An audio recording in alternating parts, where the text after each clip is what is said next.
Você sabia que Deus é capaz de realizar grandes milagres na sua vida?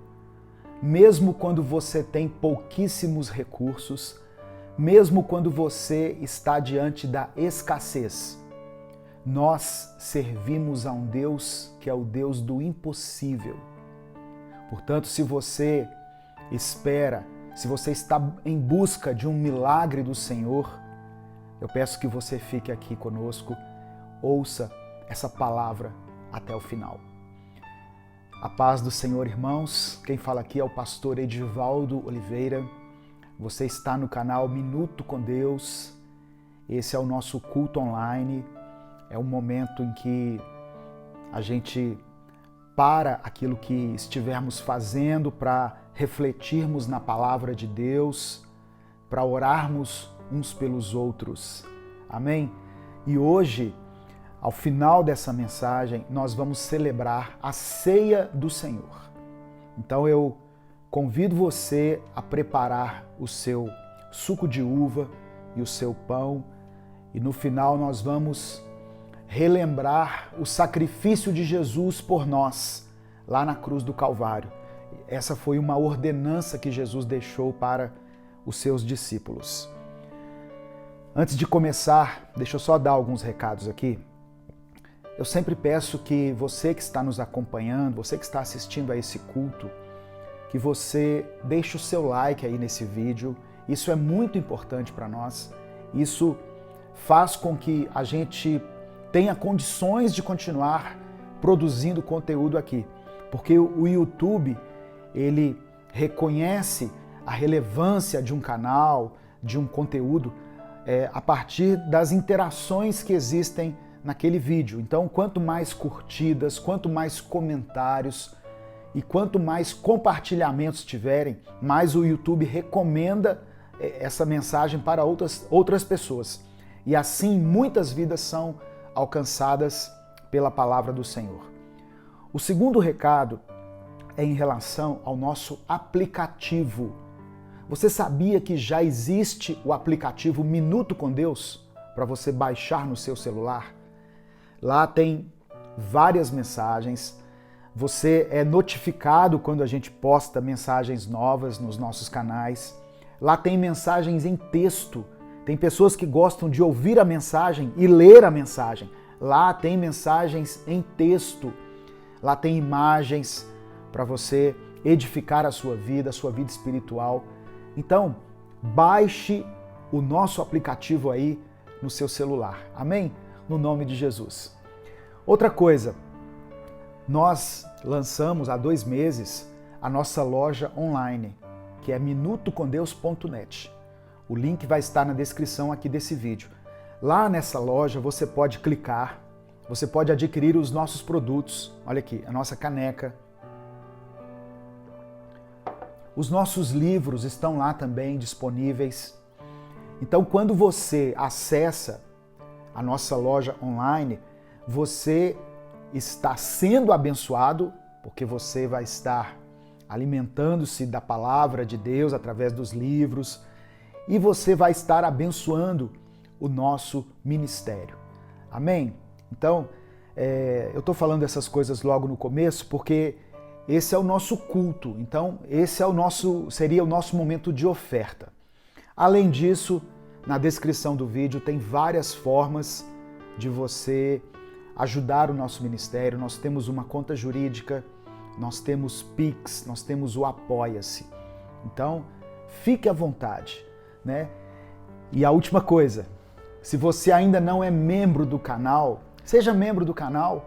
O membro, aquele que é membro do canal, ele tem acesso a um conteúdo exclusivo que nós temos divulgado para os membros.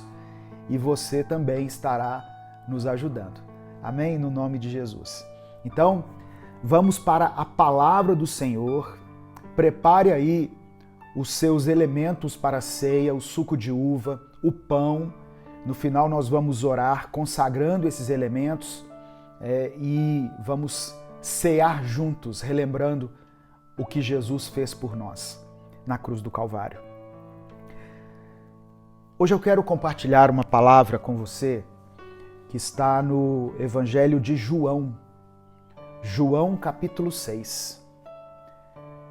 Eu sempre volto e releio os evangelhos e Deus sempre fala comigo de uma forma poderosa através dos evangelhos. E em João capítulo 6, nós vemos uma passagem aqui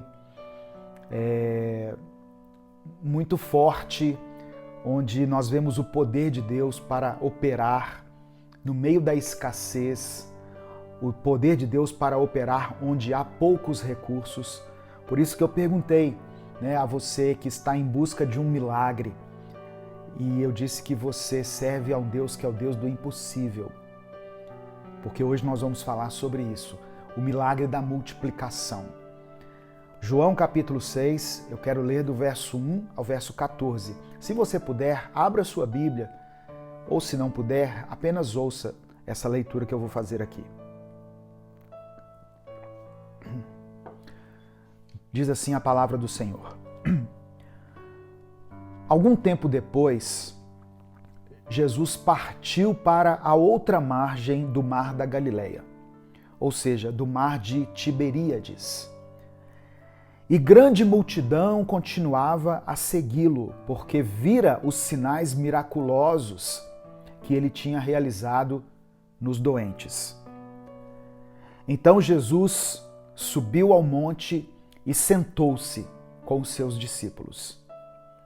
Estava próxima a festa judaica da Páscoa. Levantando os olhos e vendo uma grande multidão que se aproximava, Jesus disse a Filipe: onde compraremos pão para esse povo comer? Versículo 6 diz assim: fez essa pergunta apenas para pô-lo à prova, pois já tinha em mente o que ia fazer. Filipe lhe respondeu: 200 denários não comprariam pão suficiente para que cada um recebesse um pedaço. Outro discípulo, André, irmão de Simão Pedro, tomou a palavra. Aqui está um rapaz com 5 pães de cevada e 2 peixinhos. Mas o que é isto para tanta gente? Disse Jesus: mandem o povo assentar-se. Havia muita grama naquele lugar. E todos se assentaram. Eram cerca de 5.000 homens. Então Jesus tomou os pães, deu graças e os repartiu entre os que estavam assentados, tanto quanto queriam, e fez o mesmo com os peixes. Depois que todos receberam o suficiente para comer, disse aos seus discípulos: ajuntem os pedaços que sobraram, que nada seja desperdiçado. Então eles os ajuntaram e encheram 12 cestos com os pedaços dos 5 pães de cevada, deixados por aqueles que tinham comido. Depois de ver o sinal miraculoso que Jesus tinha realizado, o povo começou a dizer: sem dúvida, este é o profeta que devia vir ao mundo. Louvado seja o nome do Senhor. Pai, te agradecemos pela tua palavra. Pedimos que o Senhor abra o nosso coração e a nossa mente, que o Senhor possa falar conosco nesse dia. Libera uma palavra, Senhor, profética para a vida de todos aqueles que estiverem assistindo a esse culto, para aqueles que irão assistir posteriormente, segundo a necessidade de cada um. Renova a nossa fé, fortalece o nosso espírito, dá-nos o alimento que alimenta a nossa alma. O Senhor é o pão vivo que desceu do céu. Nós cremos nisso, por isso nos alimentamos de Ti nessa hora. Que a Tua palavra possa ficar gravada no nosso coração, para que nós não pequemos contra Ti. É o que nós te pedimos em nome de Jesus. Amém e amém. Irmãos, existe uma linha teológica, inclusive, atual, que muitas vezes, ao invés de crer no sobrenatural, ela quer relativizar os grandes feitos de Deus durante toda a Bíblia. Existe uma linha de pensamento que é alimentada por várias pessoas que acredita que quando acontece alguma coisa sobrenatural na Bíblia, é porque eles não estão descrevendo da maneira como foi corretamente. Então eles dizem assim, não, quando diz que Deus abriu o mar, isso é um fenômeno que acontece na natureza, que os ventos fazem assim com as ondas e não sei o quê. Quando o povo andou em terra seca, não foi bem assim. Que quando Pedro caminhou sobre as águas é porque havia pedras ali. Olha, fica difícil para a gente trabalhar dessa maneira.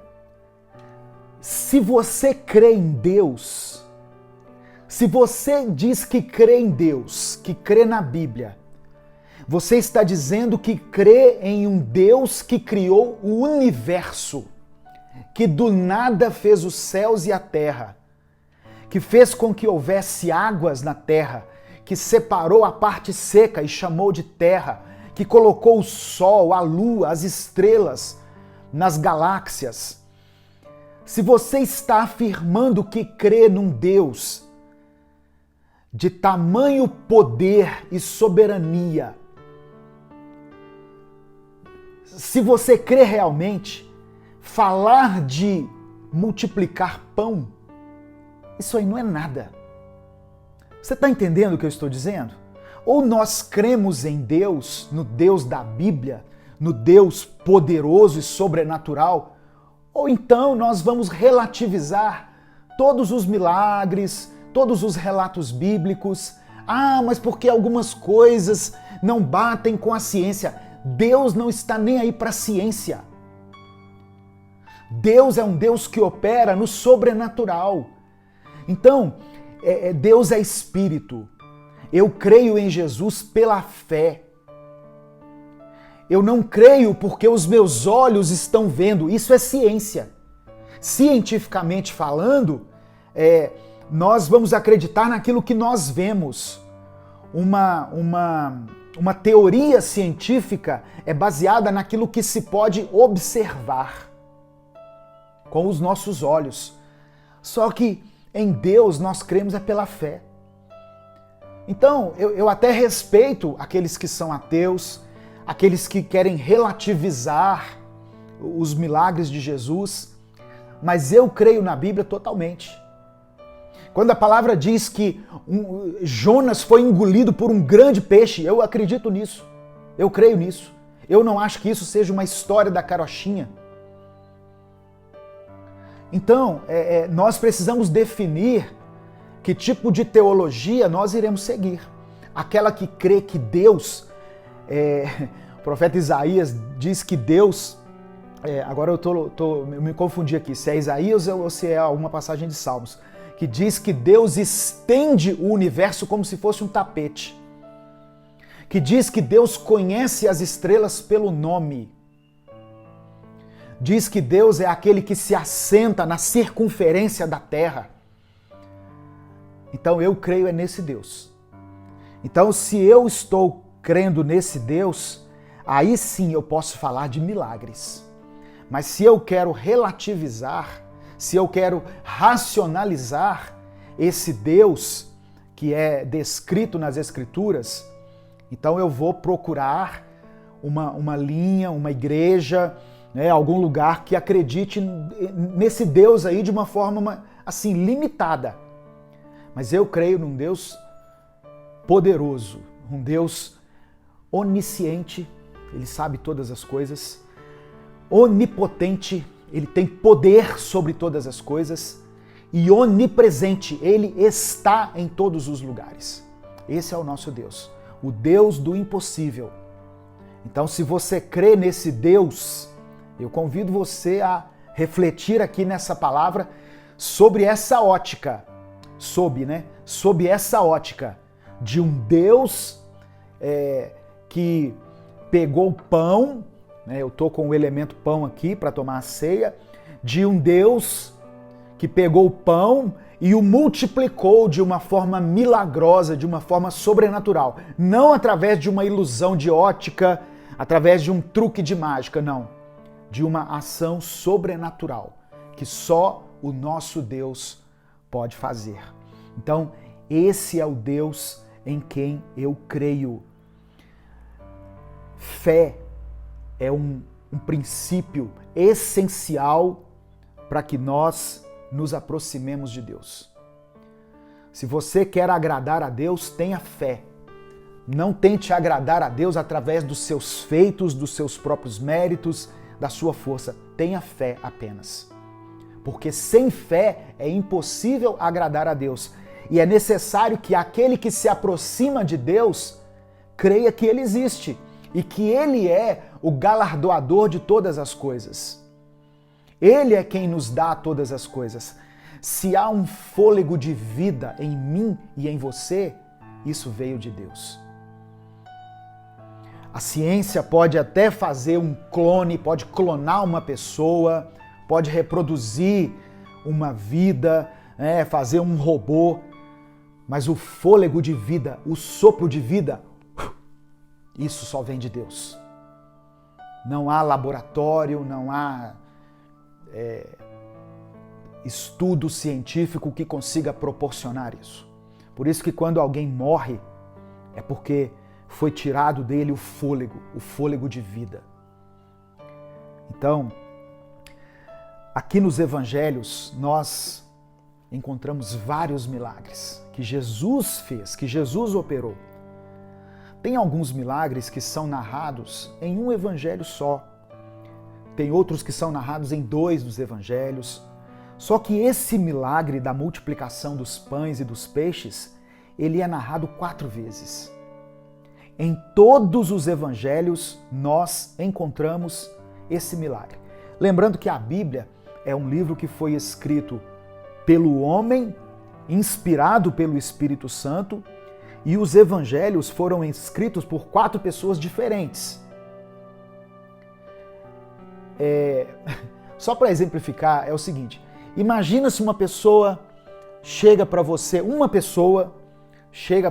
e diz assim: olha, eu vi um morto ressuscitar.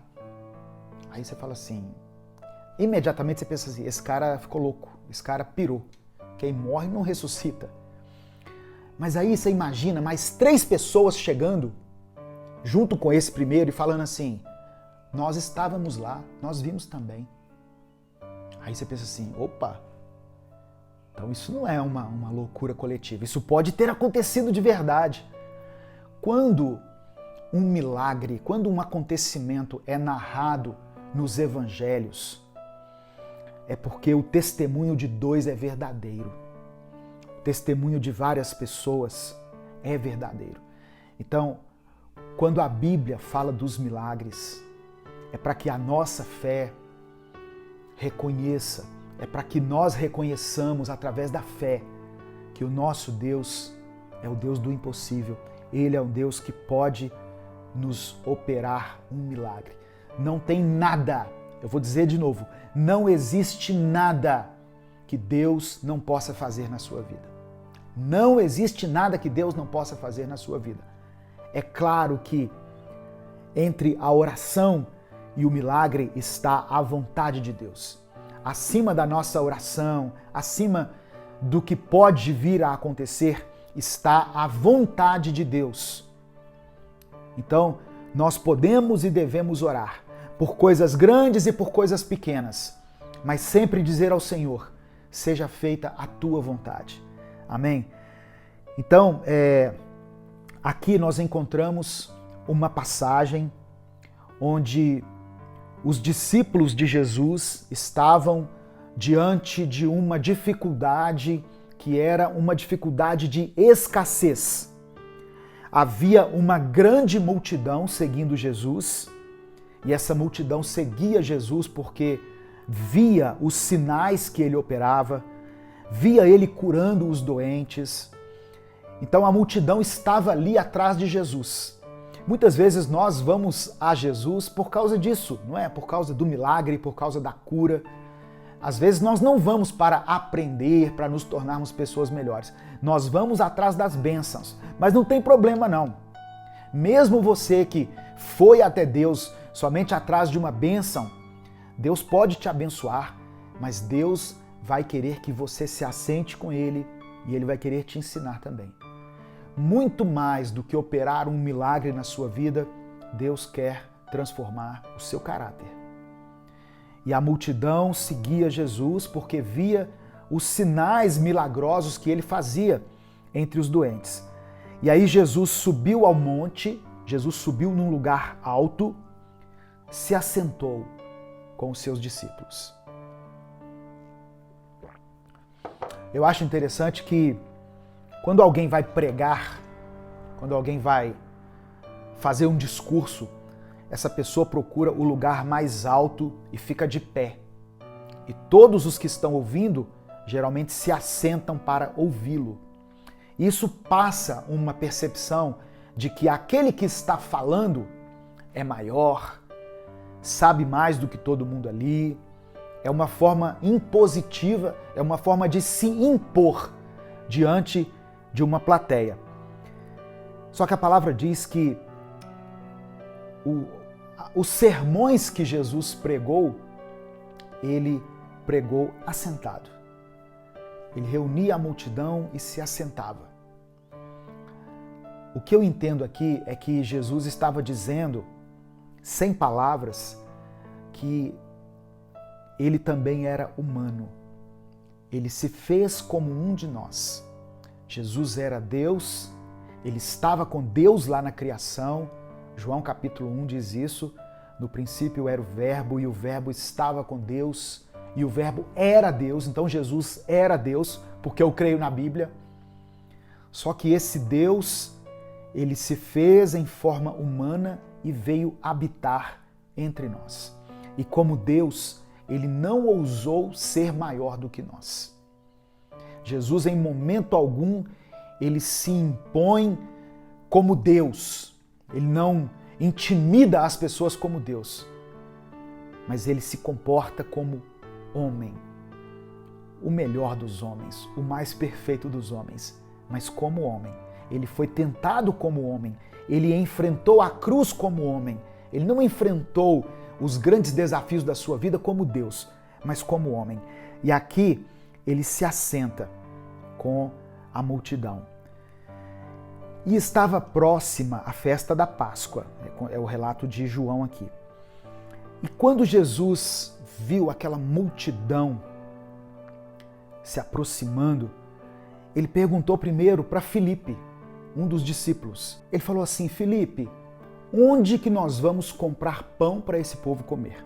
Só que Jesus fez essa pergunta para colocar Filipe à prova, porque ele mesmo já sabia o que ia fazer. Antes que as coisas aconteçam, Jesus já sabe como elas irão se desenrolar. E Filipe, então, diante daquela necessidade, primeiro ele tenta dar uma resposta baseada na racionalidade. Ele fala assim: olha, Jesus, 200 denários não seriam suficientes para comprar pão para esse povo todo, para que cada um recebesse pelo menos um pedaço. Um denário era o equivalente a um dia de trabalho de uma pessoa naquela época. Então, 200 denários, nós estamos falando de quase que um ano de trabalho. E Filipe diz isso: olha, se nós tivéssemos aqui 200 denários, nós não temos, mas mesmo assim não seria suficiente. E aí entra em cena um outro discípulo, que é André, irmão de Simão Pedro.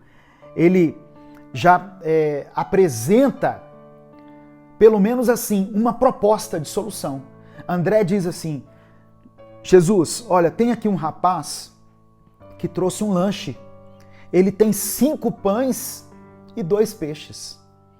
Mas o próprio André revela a sua incredulidade quando ele diz assim: mas o que é isto para tanta gente? Ou seja, olha, nós fizemos aqui um apanhado aqui entre as pessoas que estão te seguindo e nós conseguimos somente uma pessoa que se dispôs a dar 5 pães e 2 peixes. Mas o que é isso diante de tantas pessoas? Aqui uma coisa me chama a atenção. Todas as vezes que eu vou falar dessa passagem, isso me vem à mente. Eram 5.000 pessoas, imagina, fora mulheres e crianças. Então, estima-se aproximadamente 15.000 pessoas. Você acha que no meio de 15.000 pessoas, só um que tinha alimento? Um povo que saía de manhã, que voltava para casa provavelmente à tardinha, você acha que ninguém levava consigo algum tipo de alimento? Eu creio que a maioria não tinha alimento. Era um povo sofrido.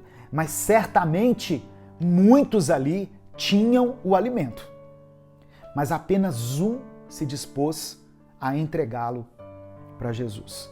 Apenas uma pessoa teve coragem de dar aquilo que ele tinha. E diante daquele argumento de André, primeiro de Filipe, depois de André, Jesus manda o povo se assentar. Jesus manda o povo se organizar. Irmãos, reparem que antes do milagre, eles se organizaram, eles se prepararam para receber um milagre.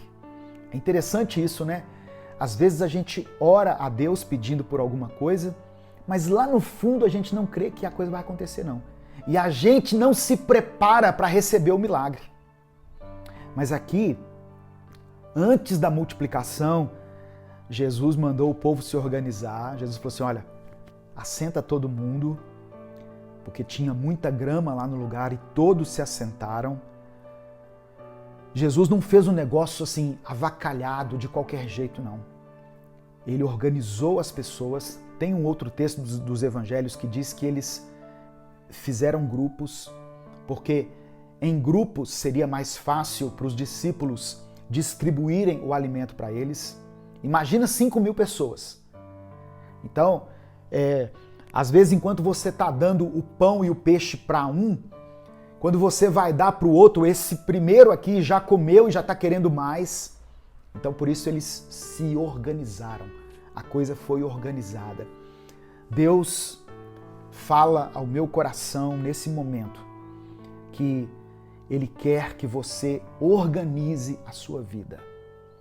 Deus quer que você organize a sua vida. Você está em busca de um milagre? Amém. Continue clamando, continue buscando. Nós estamos orando aqui todos os dias pela família, e são muitos os pedidos de oração que chegam, mas Deus quer ver em você uma organização. Eu estou falando de coisas básicas, irmãos.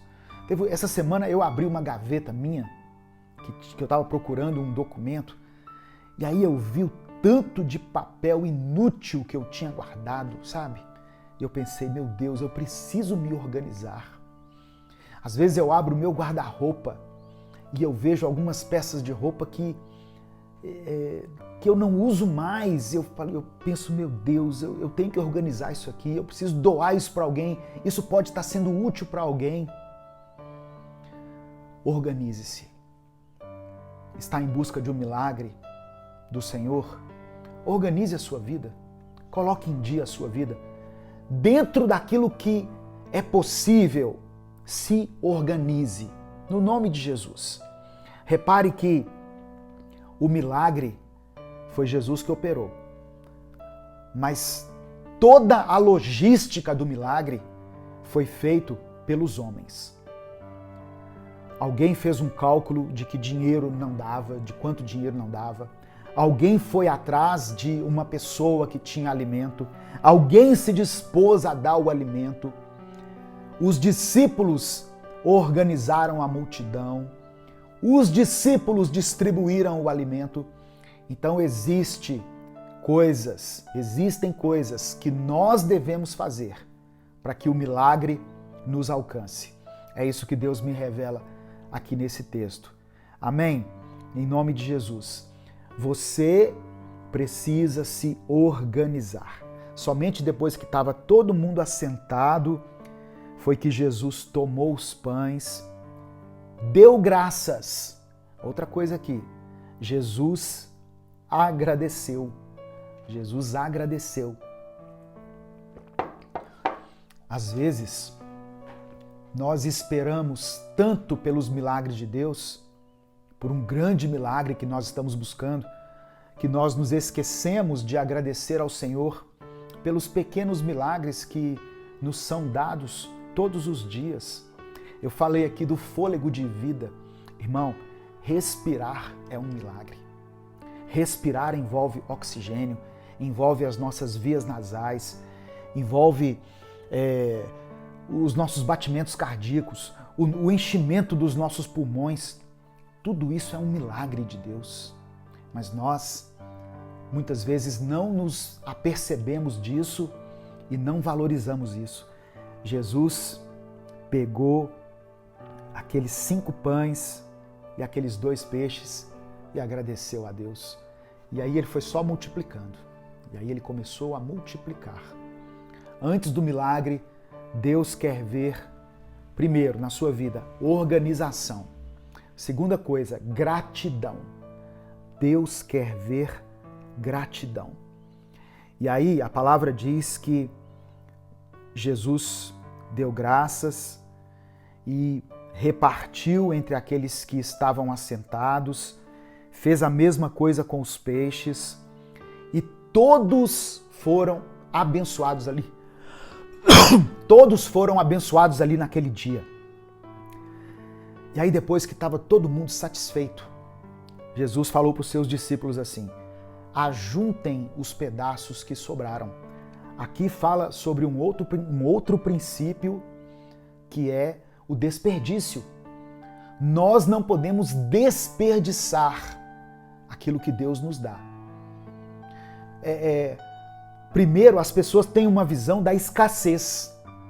Enquanto estava tudo escasso, eles pegaram os 5 pães e os 2 peixes e valorizaram aquilo ali de uma forma assim espetacular. Mas depois que estava todo mundo saciado, foi preciso uma palavra de Jesus para que eles não desperdiçassem. Às vezes você passou por um momento de muita dificuldade, onde você contava as moedas para comprar o pão. E hoje tem moeda aí jogada na sua casa, aí nos cantos, no quintal, em qualquer lugar, e você não está nem aí. Ah, não, isso é moeda, isso não serve para nada. Serve sim. Muitas pessoas estão nos sinais pegando trocados, não é porque querem não, não é porque escolheram não, é porque necessitam. Então, o versículo 12 diz assim: ajuntem os pedaços que sobraram, que nada seja desperdiçado. Tem coisas que Deus deu a você que já é para você dar para outra pessoa. Porque a sua necessidade naquela área já foi saciada. E eu não estou falando somente de coisas materiais, não. Presta atenção. Tem pessoas que tiveram o casamento quase destruído. E aí, Jesus entrou na vida dele, na vida dela, restaurou o negócio, consertou, a família hoje está bacana, tá tudo em dia. Essa pessoa nunca teve coragem de falar de Jesus para alguém, nunca levou ninguém para a igreja, nunca deu um conselho, nunca fez uma visita para alguém dizendo assim: olha, o meu casamento estava mal e hoje Deus me manda aqui para orar por você, porque eu sei que você está passando por problemas. Que nada seja desperdiçado. Às vezes Deus deu dons para algumas pessoas para serem distribuídos e a pessoa não distribui. Ela fica guardando só para ela. A palavra diz que os discípulos juntaram, encheram 12 cestos com os pedaços daqueles 5 pães de cevada deixados por aqueles que tinham comido. E tudo isso aconteceu para a glória de Deus. O versículo 14 diz assim: depois de ver o sinal miraculoso que Jesus tinha realizado, o povo começou a dizer: sem dúvida, este é o profeta que devia vir ao mundo. Toda obra de milagre, de transformação, de restauração, de cura que Deus opera, ela tem um propósito. É para que o nome do Senhor seja glorificado. E para que muitas pessoas creiam que o nosso Deus tem poder para transformar, o nosso Deus age no impossível. Eu quero que você receba essa palavra no seu coração. Deus age quando não há mais nada a se fazer. Quando as pessoas dizem que nada mais é possível, Deus então entra com o impossível. Quando se esgotam os recursos naturais, Deus opera no sobrenatural. Amém? Receba aí essa palavra no nome de Jesus. Essa é a palavra que Deus colocou no meu coração para compartilhar com você. Não pense que a sua situação não tem jeito, porque Deus, Ele é poderoso. Deus pode mudar as circunstâncias ao seu redor. Ele é poderoso, Ele é o Criador dos céus e da terra. Ele que fez a minha vida e a sua vida. E hoje Ele está aqui, durante esse vídeo onde nós nos reunimos. Jesus está conosco aqui. A palavra diz que se 2 ou 3 estivessem reunidos em nome de Jesus, Ele estaria conosco. Eu creio que Deus está aqui comigo e Ele está aí com você. Ele quer que você confie nele. Ele é um Deus de milagres. Ele é um Deus da multiplicação. Quando não houverem mais recursos, Deus entra com o sobrenatural. Faça aquilo que lhe cabe, mesmo que seja pouco. Não diga assim: eu não tenho nada. Você tem alguma coisa. Você tem sim alguma coisa. Os discípulos olhavam uns para os outros e diziam: nós não temos condições de alimentar essa multidão. Mas eles tinham alguma coisa. Sempre haverá alguma coisa. Nós temos alguma coisa na nossa vida, na nossa casa. Nós temos Deus. Nós temos Deus, nós temos fé, nós temos a palavra, nós temos a oração, nós temos a comunhão, né, que nós vamos expressar daqui a pouco através da ceia. Então nós temos algumas coisas. Você está enxergando, você tem visão. Você está ouvindo, você tem audição, você tem saúde. Você está falando, você tem os sentidos perfeitos, você tem um corpo perfeito, você funciona para a glória de Deus. Então não diga que você não tem nada. Deus vai pegar aquilo que você tem e vai produzir um milagre na sua vida. Amém? No nome de Jesus, receba essa palavra. Nesse momento eu quero passar para a celebração da ceia. Se você preparou aí o suco de uva, o pão, eu peço que você tome esses elementos agora. Nós vamos orar, nós vamos consagrá-los a Deus e depois nós vamos comer e beber todos juntos. Eu quero ler um texto que está no Evangelho de Mateus, capítulo 26. Evangelho de Mateus, capítulo 26, do verso 26 ao verso 29. Esse texto aqui fala sobre a última ceia que Jesus fez com os seus discípulos. Jesus, no momento seguinte, iria enfrentar a cruz, ele ia enfrentar a dor, ele iria enfrentar a morte. Ele estava se entregando como um sacrifício vivo pelos pecados da humanidade. Por isso que quando João viu Jesus, João Batista disse assim: esse é o Cordeiro de Deus que tira o pecado do mundo. E aí, Jesus ele organizou, para simplificar aqui para nós entendermos, Jesus fez um jantar de despedida com os seus melhores amigos, com os seus discípulos. E enquanto eles estavam ali, o evangelista Mateus registrou as seguintes palavras: enquanto comiam, Jesus tomou o pão, deu graças, partiu e o deu aos seus discípulos, dizendo: tomem e comam, isto é o meu corpo. Em seguida tomou o cálice, deu graças e o ofereceu aos discípulos, dizendo: bebam dele todos vocês, isto é o meu sangue, da aliança que é derramado em favor de muitos, para o perdão dos pecados. Eu digo que de agora em diante não beberei deste fruto da videira até aquele dia em que beberei o vinho novo com vocês no reino de meu Pai. Amém? Então Jesus disse que aquele pão que ele estava repartindo ali simbolizava o seu corpo. E aquele vinho que eles repartiam entre si simbolizava o sangue dele. O corpo foi entregue na cruz. O sangue foi derramado pelos nossos pecados. E ele disse assim: quando vocês se reunirem, façam isso e se lembrem de mim. Por isso que nós, cristãos, temos esse hábito de compartilharmos, os elementos da ceia em memória de Jesus. Então, se você puder, faça isso. Pegue o seu pão, que nesse momento simboliza o corpo de Jesus pela fé, e pegue o seu suco de uva, que simboliza o sangue de Jesus pela fé. E vamos comer e beber todos juntos.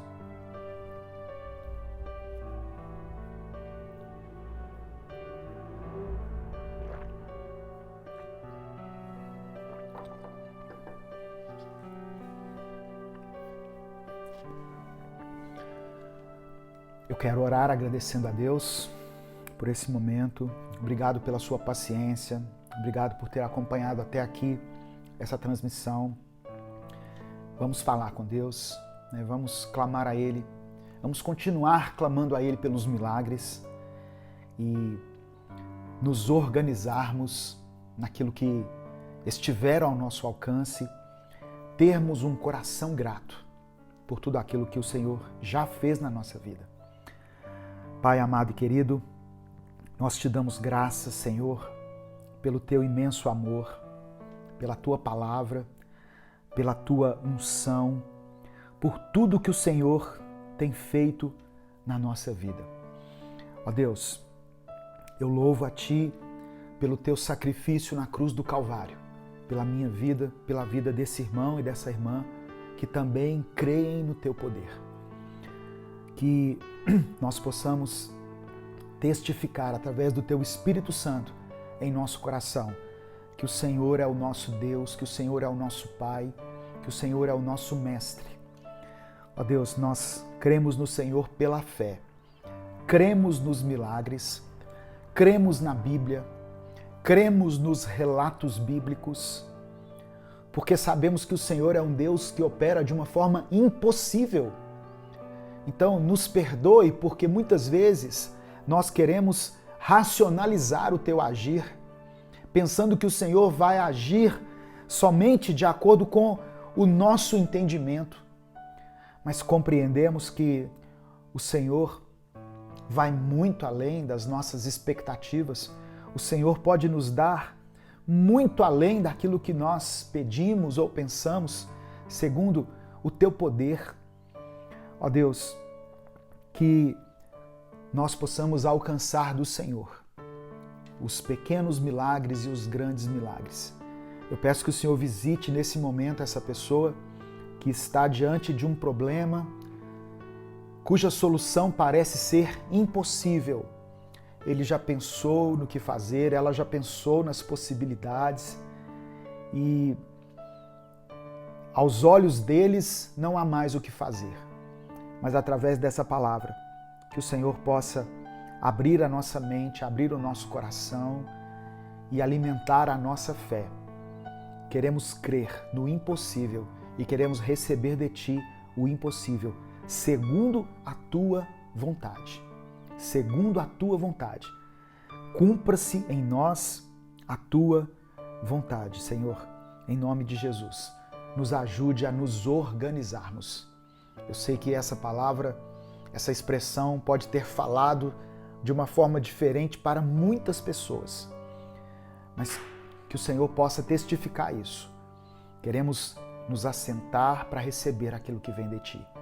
Nos assentar no sentido de abaixar a nossa bola, de nos humilharmos, de tirarmos de nós todo o orgulho, toda a vaidade, toda a soberba, declarar a nossa dependência no Senhor e estarmos assentados para receber, para aprender, para sermos abençoados. Em nome de Jesus.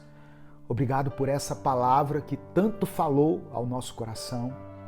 Obrigado por essa ceia que nos faz lembrar do Teu sacrifício por nós. Eu quero declarar pela fé, não pela imposição, mas eu quero declarar pela fé que essa semana será uma semana de bênçãos na vida de todas essas pessoas que estão aí escrevendo nos comentários. Que essa semana será uma semana de vitória, uma semana onde os nossos olhos serão abertos e o Senhor nos dará uma direção clara do caminho que devemos seguir. Nós oramos, te louvamos, te bendizemos, te agradecemos em nome de Jesus. Amém e amém. Deus te abençoe. Acompanhe as nossas postagens diariamente, às 6 da manhã, ao meio-dia, às 8 da noite. Ao meio-dia nós estamos orando pela família. Eu convido você, durante todo esse mês, eu estou orando aqui no canal pela família, ao meio-dia. Eu convido você para estar aqui nesse momento. O Senhor te abençoe e te guarde.